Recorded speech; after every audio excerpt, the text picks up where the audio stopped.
परमेश्वर का धन्यवाद करते हैं कि परमेश्वर ने आपको, मुझको, हम सबको इसलिए इकट्ठे किया है कि आप और मैं परमेश्वर की महिमा करें और उसके वचन के ऊपर मनन करें। खुदावन यीशु का कलाम आपकी मेरी जिंदगी है और वो जिंदगी ऐसी नहीं है कि ख़त्म हो जाए, वो ज़िंदगी ऐसी है जो हमेशा के लिए हो। इसलिए प्यारे अज़ीज़ों, आओ हम आज एक नई सीरीज़ को शुरू करते हैं जो कि मुक़द्दस बाइबल के न्यू टेस्टामेंट की पहली किताब से, मैथ्यू में से है। और पवित्र कलाम जो मत्ती के द्वारा लिखा गया है वो एक पूरी किताब है और उसमें प्रभु यीशु मसीह के कामों के बारे में, जीवन के बारे में, दृष्टांतों के बारे में, अद्भुत जो है कुर्बानी के बारे में उसने विस्तार से लिखा है। इस सुसमाचार में यीशु को एक महान गुरु के रूप में प्रस्तुत किया गया है और उसको परमेश्वर की व्यवस्था की व्याख्या करने का अधिकार है और वो परमेश्वर के राज्य की शिक्षा देता है और उसकी व्यवस्था की व्याख्या करते समय वो 5 तरह के हिस्सों में इस सुसमाचार के द्वारा हमसे मुखातिब होता है, जिसमें सबसे महत्वपूर्ण है पहाड़ी उपदेश, जो स्वर्ग राज्य के नागरिकों के कर्तव्य और उनके विशेष अधिकारों का अंतमाशा से संबंधित है। और उसके बाद 12 शिष्यों की सेवकाई के बारे में प्रशिक्षण देना है। स्वर्ग के राज्य से संबंधित दृष्टांत हैं और शिक्षा से संबंधित शिक्षाएं हैं और स्वर्ग के राज्य के आगमन और वर्तमान युग के अंत के साथ संबंधित शिक्षाएं हैं। अजीजों, आज हम इस पवित्र समय में प्रस्तुत हैं जहां पर आप और मैं प्रभु के वचन को शुरू करते हैं मत्ती की इंजील के पहले अध्याय की पहली आयत से। यहां पर ऐसा लिखा है, अब्राहम की संतान, दाऊद की संतान, यीशु मसीह की वंशावली। अजीजों, जब यहां पर बात हो रही है कि प्रभु यीशु मसीह अब्राहम की संतान है, खुदावन यीशु मसीह को मत्ती ने बड़े ही गहराई के साथ अध्ययन करके, इस पर स्टडी करके, इस पर विचार करके और दुआ करके इस बात को जाना है कि इस सुसमाचार का आरंभ जब किया तो उसने इसको मुखातिब किया अब्राहम की संतान के साथ। इस वचन को आगे बढ़ते हुए आइए हम प्रभु से आशीष पाएं और दुआ मांगे कि प्रभु इस वचन पर अपने अनुग्रह के द्वारा अपनी महिमा को जाहिर करे और आप और मैं इसको बखूबी समझ सके। आइए दुआ मांगे। खुदा बाप, खुदा बेटे, खुदा पाक रूह के नाम से आमीन। प्यारे प्रभु, धन्यवाद करते हैं जब हम मत्ती की अंजील का पहला अध्याय और उसके पहले पद के ऊपर प्रभु जिसमें हम मनन कर रहे हैं, तमाम श्रोताओं को और मुझे अपने संरक्षण में ले और अपने पवित्र आत्मा के द्वारा इस वचन की गहरी बातों को हम सब के लिए आश्कार कर खुदावन यीशु मसीह के नाम से मांग लेते हैं। सब कहें आमीन। प्यारे सोचो, जब बात हो रही है अब्राहम की संतान के बारे में तो हम सबसे पहले इस बात को जाने कि अब्राहम में क्या क्वालिटीज थी, क्या बात थी जिसको देखते हुए परमेश्वर ने इस बात को मत्ती के ऊपर जाहिर किया कि वो किस तरह से प्रभु यीशु मसीह को अब्राहम के संतान के रूप में और दाऊद के संतान के रूप में इस सुसमाचार के बीच में हमारे साथ प्रस्तुत करे। अब्राहम के बारे में जानते हैं कि अब्राहम जो है वो एक धार्मिक व्यक्ति है। He is full of righteousness.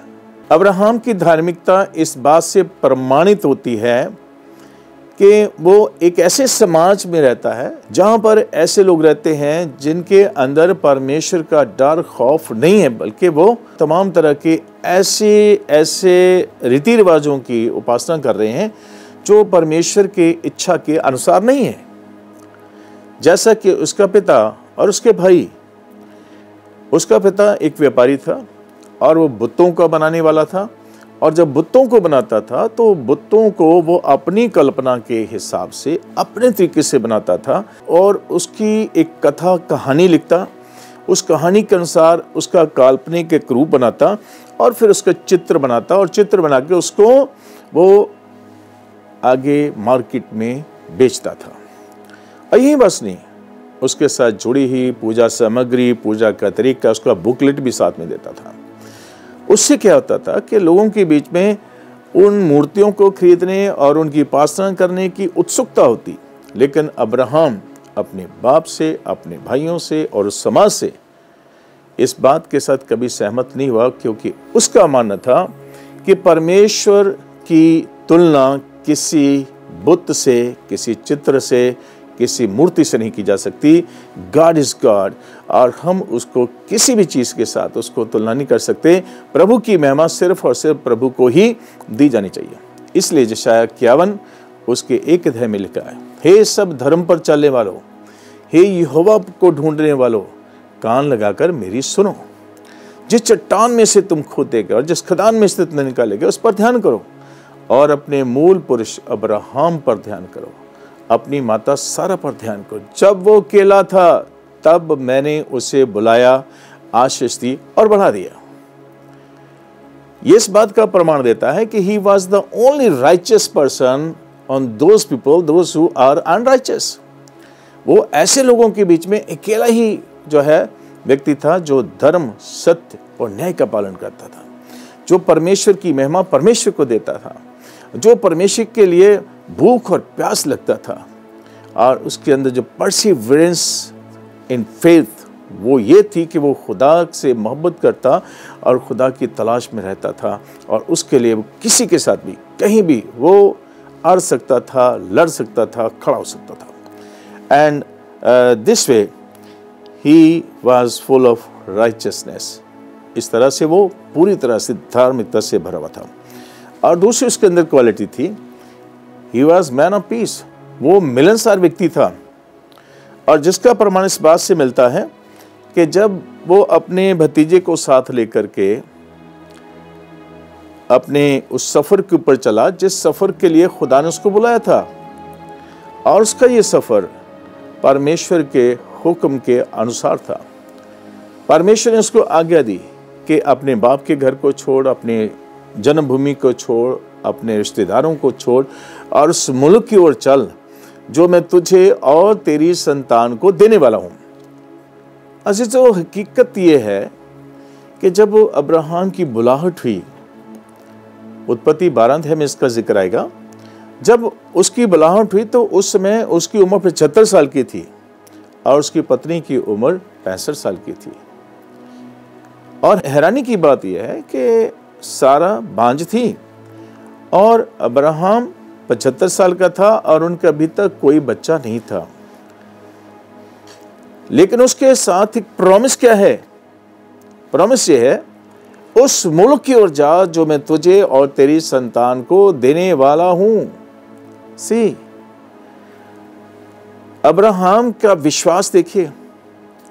और दूसरी बात, उसको परमेश्वर की पहचान है। उसकी पहचान क्या है? उसकी आवाज तक पहचानता है, उसकी बुलाहट को पहचानता है। वो जानता है खुदा मेरे से बात करता है। Hallelujah. Really he was near to God. खुदा कितना करीब, खुदा के शब्दों को, खुदा की आवाज को, खुदा के उद्देश्य को वो जानता है, पहचानता है। और जैसे उसकी कॉल हुई, he started journey towards the country which was promised by God। वो उस मुल्क की ओर चल पड़ा जिसके लिए परमेश्वर ने उसके साथ वायदा किया था। वायदा था तुझे और तेरी संतान को देने को। संतान जो नहीं है, लेकिन वो जानता है परमेश्वर कभी झूठ नहीं बोलता। बेशक उम्मीद नहीं है, आशा नहीं है, बेशक उसको ये लगता है कि मेरी बीवी बांझ है, बुजुर्ग है, मैं बुजुर्ग हो गया हूं अब ओल्ड एज में, how could it possible to have a son, how could she conceive, वो कैसे गर्भवती हो सकती है। लेकिन वो प्रभु पर विश्वास करता है और विश्वास के साथ वो चल पड़ा और चल पड़ा। लेकिन इसके साथ साथ उसने एक उम्मीद के साथ चला कि मैं अपने भतीजे को साथ लेके जाऊंगा। ये एक मानवीय स्वभाव है। मेरा अपना तो है नहीं, भाई का है, वो भी मेरा ही है। बेटा या भतीजा एक ही बात है। इस भाव के साथ ह्यूमन नेचर को मानते हुए वो चल पड़ा। उस टाइम में भतीजे को लिया और वो दोनों चल पड़े। अब सफर चल रहा है और चलते चलते चलते चलते सदोम और अमोरा के बीच में पहुंच गए। सदोम और अमोरा के बीच में पहुंचते पहुंचते ये लोग बहुत धनाढ़ हो गए, बहुत अमीर हो गए। लूत भी अमीर हो गया, अब्राहम भी अमीर हो गया। दोनों के पास बहुत सारे जो है चरवाहे, बहुत सारी भेड़ बकरियां, बहुत सारे जो है धन दौलत आ गया।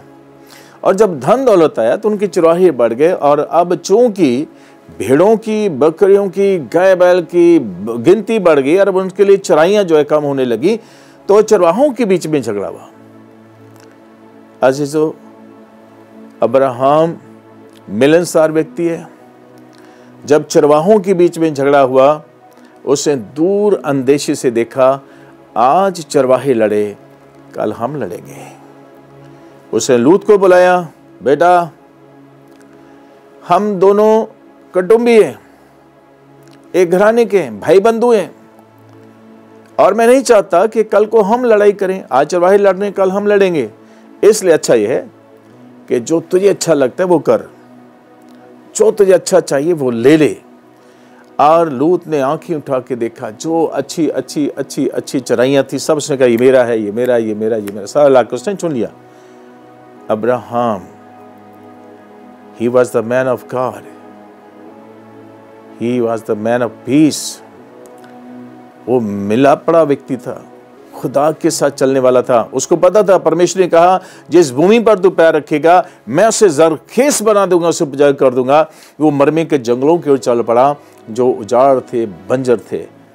और जब अब्राहम ने जमीन पर पैर रखा, परमेश्वर की महिमा हुई। हालेलुया, परमेश्वर की महिमा हुई और उस जमीन को परमेश्वर ने उपजाऊ कर दिया और अब्राहम फिर से आगे बढ़ने लगा।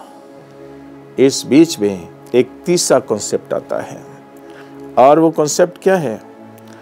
सदोम और अमोरा के ऊपर हमला होता है। पहाड़ी राजाओं ने इकट्ठे होकर सदोम अमोरा पर हमला किया और जब हमला किया तो राजाओं को ले गए और जनता को ले गए, उनके सारे पशुओं को ले गए, धन दौलत को ले गए और लूत को भी ले गए। अब ये खबर जब अब्राहम के पास पहुंची तब अब्राहम को ये अच्छा नहीं लगा, क्योंकि अब्राहम जो है he is man of compassion also, he has a character of compassion. उसके अंदर जो है परमेश्वर का भय है और वो प्रेम से भरा हुआ है, सहानुभूति से भरा हुआ है। उसके स्वभाव के अंदर जो है मिलाप है और उसके स्वभाव के अंदर तरस है, फुल ऑफ कंपैशन है। और उसको जब पता चला कि सदोम और अमोरा पर हमला हुआ और लूत भी चला गया और सब के सब चले गए, राजाओं को भी ले गए, अब कुछ भी वहां बचा नहीं है, उसने 317 अपने सेवकों को लिया, चरवाहों को लिया और 5 राजाओं की सेनाओं से बढ़ने के लिए प्रभु के नाम से, परमेश्वर के नाम से चल पड़ा। हालेलुया। See the courage. उसके अंदर जो लीडरशिप क्वालिटी है, उसके अंदर हिम्मत है, हौसला है, विश्वास है, दिलेरी है। और सबसे बड़ी बात यह है वो जानता है my God is with me. लड़ाई मेरी नहीं है, लड़ाई तो परमेश्वर की है। 317 लोग वो जो चरवाहे हैं उनके लेके चला और 5 राजाओं की सेनाओं का सामना किया।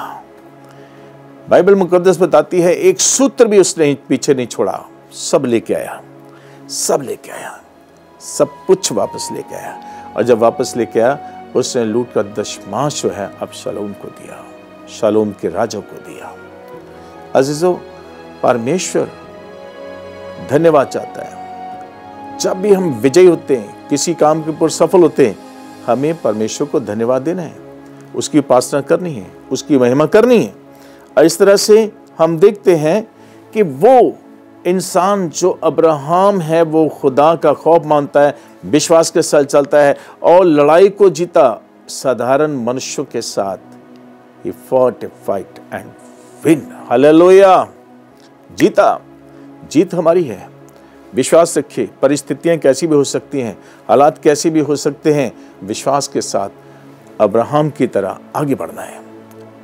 परमेश्वर हमारे साथ है। जंग जीतने के लिए काफ़ी है जब हम विश्वास के साथ आगे बढ़ते हैं। अजीजों, उसके पास हिम्मत है, हम्बलनेस है और he is caring person also. ध्यान रखता है, वो दूसरों का ध्यान करने वाला, दूसरों को जो है फिक्र करने वाला है। और इसलिए चिंता फिक्र के कारण से ही उसके जीवन में इन सब गुणों को देखते हुए परमेश्वर ने उसको चुना और उसको आशीषित किया, उसको बढ़ा दिया। और सिर्फ बढ़ाया नहीं बल्कि उसको औरों के लिए आशीष का, प्रेरणा का, प्रोत्साहन का एक स्रोत बना दिया। और इन सब चीज़ों को देखते हुए हम देखते हैं कि परमेश्वर उसको अपने लिए एक सिंबल के तौर से इस्तेमाल करता है। जब अब्राहम को 100 साल की उम्र में बेटा हुआ इसहाक, प्रभु ने कहा, अब्राहम, जो तेरी सबसे प्रिय चीज है, तेरा बेटा, तो उसको मेरे पास ला और मेरे लिए कुर्बान कर। अब्राहम विश्वासी पर्सन है, विश्वास से भरा हुआ है, आत्मा से भरा हुआ है, आज्ञाकारी है, परमेश्वर के लिए वफादार है और उसका दिल बहुत बड़ा है। He started journey. उसने अपने बेटे को लिया, गधे को लिया, लकड़ियों को लिया और आग को लिया और चल पड़ा और पहाड़ के ऊपर चल रहा है। उसके साथ और भी सेवक हैं। पहाड़ के पास पहुंचा, वहाँ गधे से लकड़ियाँ उठाई और बेटे पर रख दी और आग पकड़ के चल रहा है। उन आदमियों से कहा, यहीं रुको, हम वापस आएंगे। और पहाड़ पर जा रहा है। इसहाक पूछता है, पापा, हमने मेमना तो लिया नहीं, मेमना तो लिया नहीं, तो मेमना क्या है? अब्राहम ने कहा, यहोवा यिरे, परमेश्वर मेमना देगा। अजीजों, उत्पत्ति 22:1-19 हम पढ़ेंगे तो उसमें यह सारा जिक्र आ जाएगा। और जब अब्राहम ने लकड़ियां ली, पहाड़ पर गया, उसने वेदी बनाई, वेदी बनाकर उस पर लकड़ियां चुनी और इसहाक के हाथ पर बांधे उसको लिटा दिया।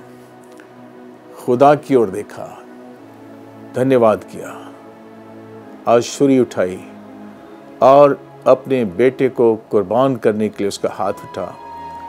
खुदा ने फरिश्ता भेजा, फरिश्ते ने आवाज दी, अब्राहम, इस बच्चे को कुछ नुकसान ना पहुंचा। और देख, कुर्बानी का मेमना पीछे है। अब्राहम ने पीछे घूम के देखा, झाड़ियों में एक मेंढा था। उसने मेंढे को उठाया, कुर्बान किया। अजीजों, ये कुर्बानी जो है, ये असल में वो कुर्बानी इसहाक की कुर्बानी ही गिनी गई।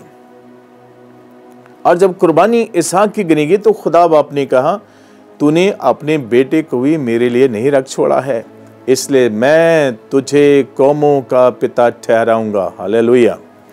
और गलतियों की पत्री उसका 3 अध्याय उसका 16 पद हम देखते हैं। यहाँ पर क्या लिखा हुआ है, ये बहुत अच्छी और बढ़िया बात है जो मैं चाहता हूँ कि हम सब देखें।